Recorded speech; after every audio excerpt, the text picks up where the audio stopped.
Bom dia, nós somos do primeiro RHB e nós vamos apresentar sobre os reinos Monera, Protista e Fungi, apresentando também as representações de pelo menos um membro de cada reino.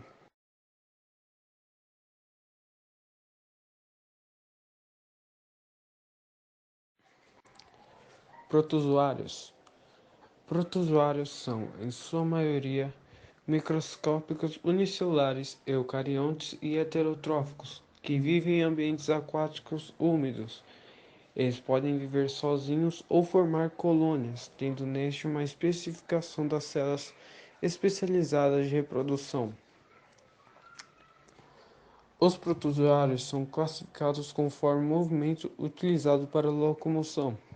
Os sarcodinas se locomovem por pseudópodes. Um exemplo são as amebas. Os masticóforas são por flagelos, filamentos longos, e os xilóforas por cílios, filamentos curtos, que envolvem toda a célula. E esporozoa, que não possui nenhuma estrutura para se locomover, pois são protozoários parasitas. Eles se reproduzem de forma assexuada por meio do processo chamado bipartição, quando o indivíduo se divide em dois, e também aqueles que se reproduzem de forma sexuada. Nesse caso, os indivíduos ficam lado a lado para trocar material genético, guardam e depois se separam, se dividindo e formando novos indivíduos.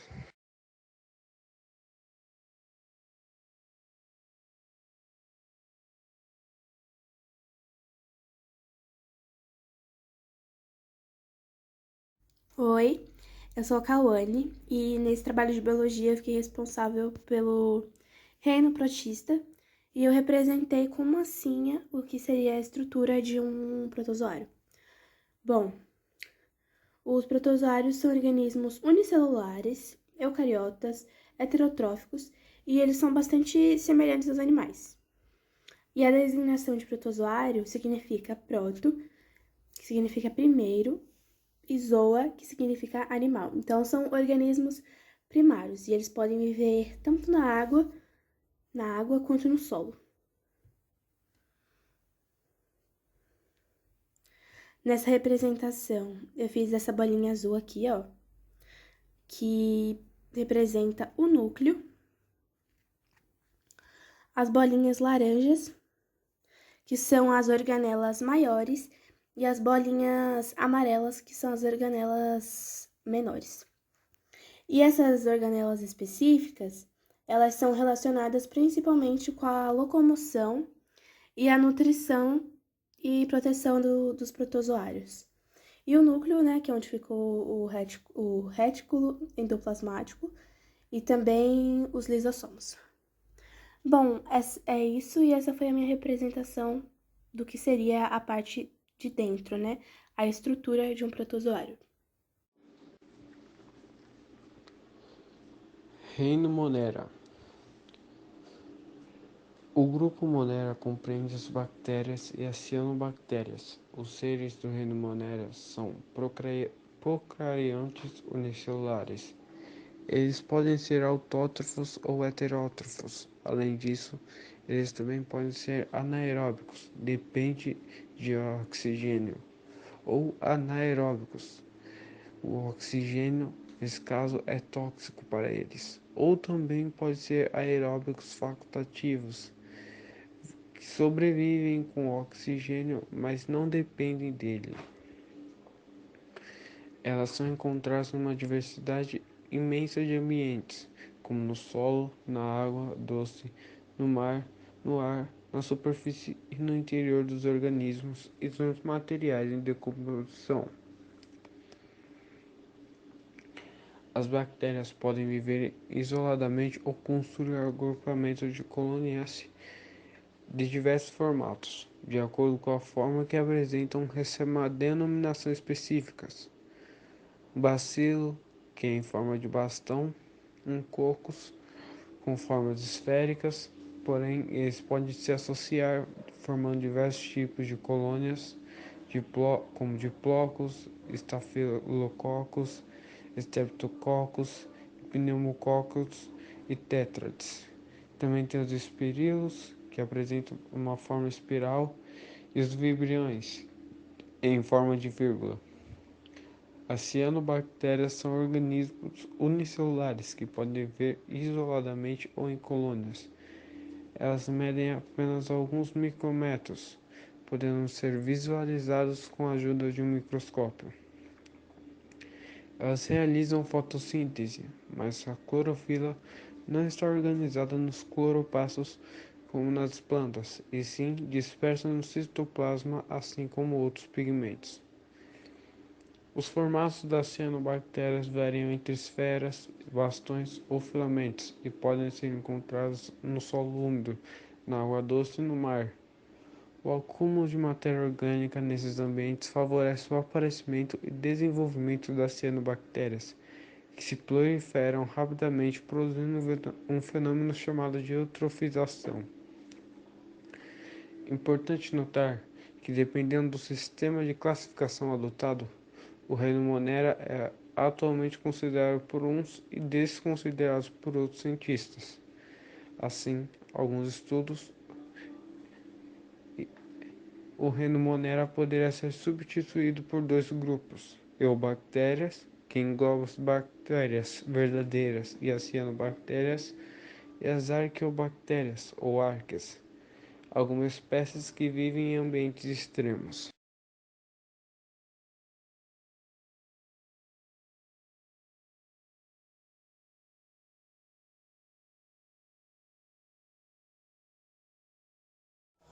Reino Monera Bactérias.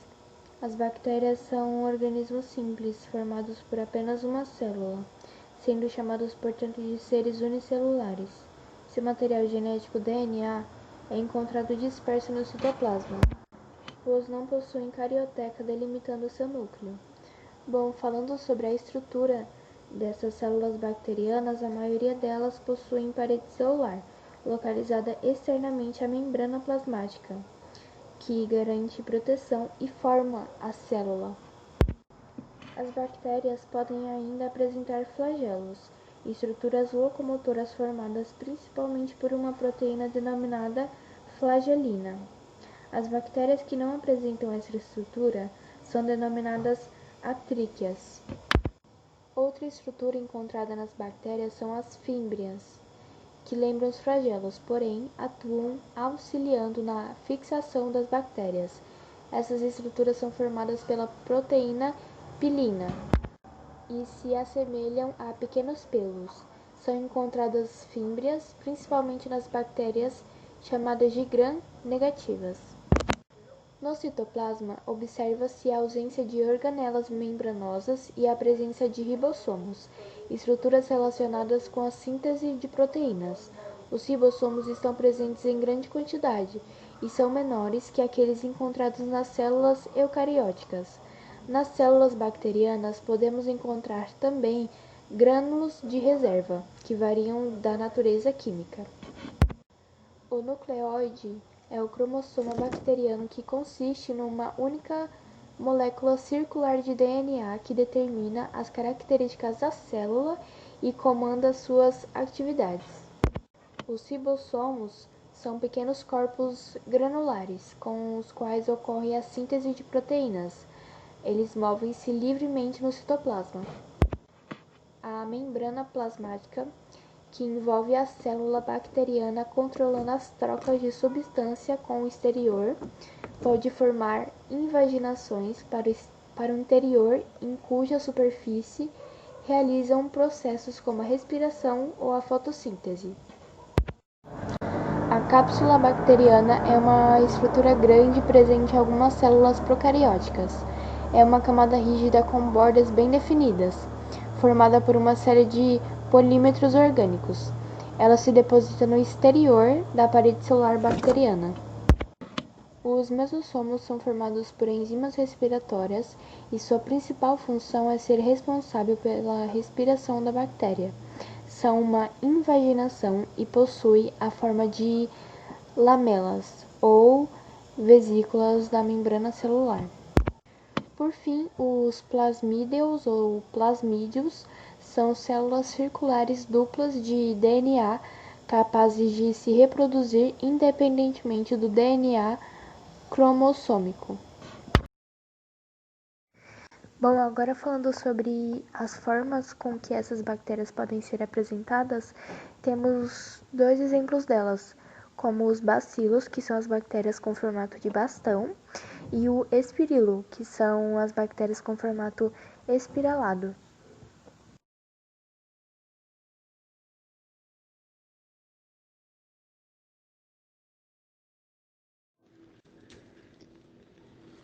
Reino fungi. Os fungos são organismos heterotróficos e eucariontes, que podem ser unicelulares ou multicelulares.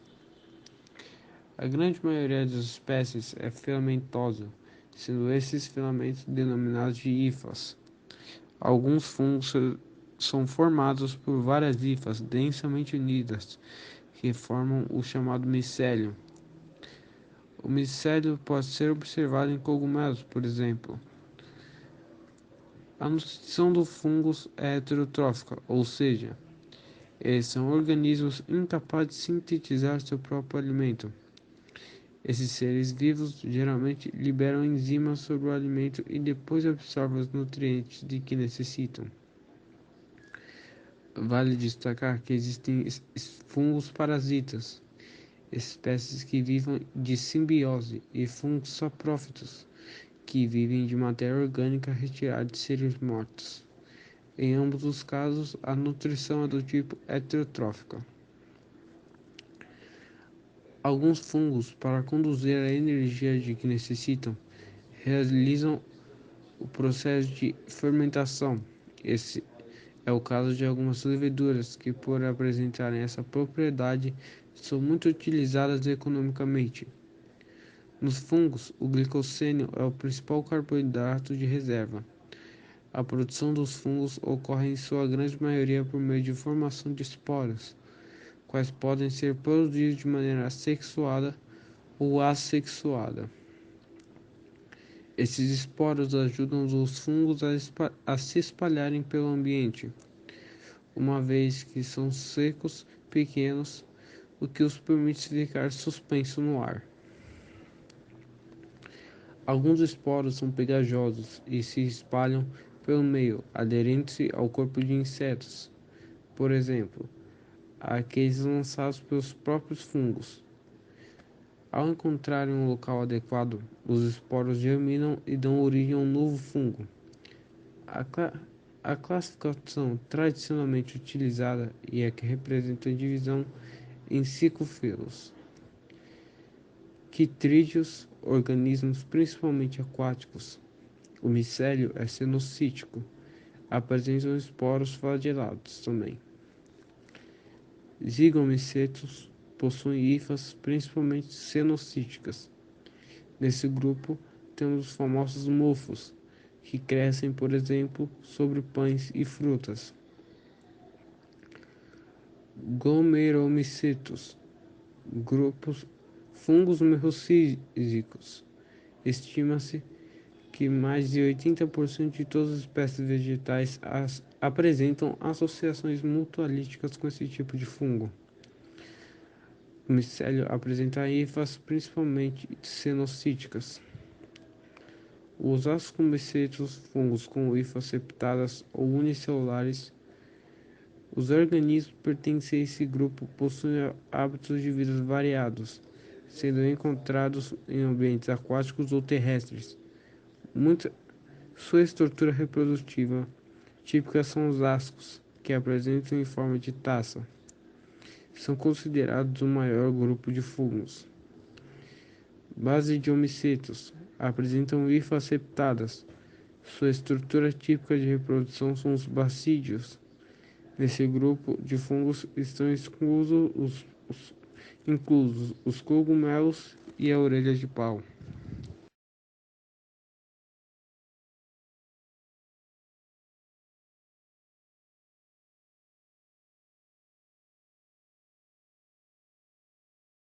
Reino fungi. No reino fungi, incluem-se fungos, organismos heterotróficos, multicelulares ou até mesmo unicelulares, que já foram considerados plantas primitivas. Entre os fungos, incluem-se cogumelos, como temos aí no exemplo, mofos, orelhas de pau, líquens, entre outros organismos. Os organismos em si são organismos eucariontes, unicelulares ou pluricelulares. Aí temos um exemplo de célula eucarionte, onde temos as mitocondrias, como as bolinhas azuis, o válculo, com a bolinha verde, o retículo endoplasmático e o núcleo na bolinha rosa. Essas espécies, os fungos, apresentam um papel ecológico importante, atuando, por exemplo, com as bactérias no processo da decomposição. Além disso, algumas apresentam um grande potencial econômico e outras são responsáveis por desencadear doenças no nosso corpo.